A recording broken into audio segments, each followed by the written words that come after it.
कहते हैं, हे भवानी, आपने जो भगवान की चर्चा, गुण चरित्र और लीला की कथा सुनने की पेशकश की, अनुरोध किया है, रिक्वेस्ट किया है, ये तुमने अपने लिए स्वयं नहीं बल्कि मानव के कल्याण के लिए किया है, सभी के कल्याण के लिए किया है। ये कथा कल्याणकारी है और हर किसी को नहीं मिलती ये कथा। जब तक भगवान की कृपा नहीं होती तब तक ये कथा मिलने वाली नहीं। इसलिए सत्य मानो दुर्गा कि राम कथा सुरधेनु सम सेवत सब सुखदानी, असंत समाज सुरलोक सबको न सुनई यस जानी।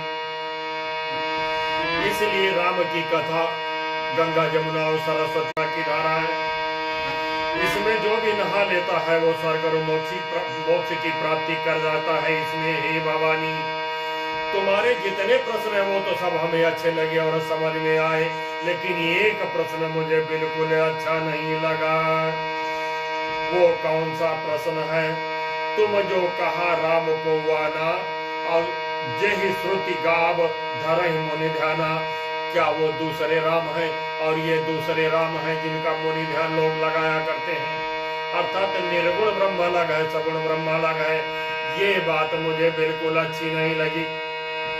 निर्गुण ब्रह्म और सगुण ब्रह्म अलग अलग बिल्कुल नहीं, एक ही होता है। इसलिए इसको निकाल दीजिए अपनी भवानी। कहा ये वेद समंजस बानी,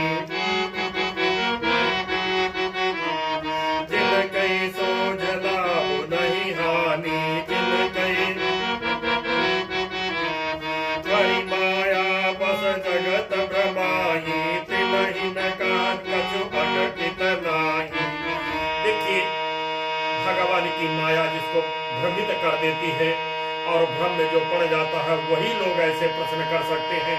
लेकिन भवानी, ये तुमने जो प्रश्न किया ये बिल्कुल शोभा नहीं दे रहा। निर्गुण ब्रह्म और सगुण ब्रह्म एक ही है।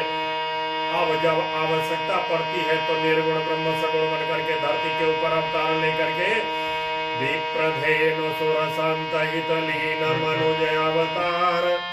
इतना ही नहीं, धर्म की रक्षा के लिए गीता में स्पष्ट कहा है कि जब जब हो धर्म की हानि और बाढ़ असुराधम अभिमानी बाबा तुलसी ये कहते हैं। और गीता में भी यही कहा, यदा यदा हि धर्मस्य ग्लानिर्भवति भारत अभ्युत्थानम् धर्मस्य तदात्मानं सृजाम्यहम् परित्राणां साधूनाय विनाशाय च दुष्कृतां तब पुनः धर्म संस्थापनार्थाय संभवामि युगे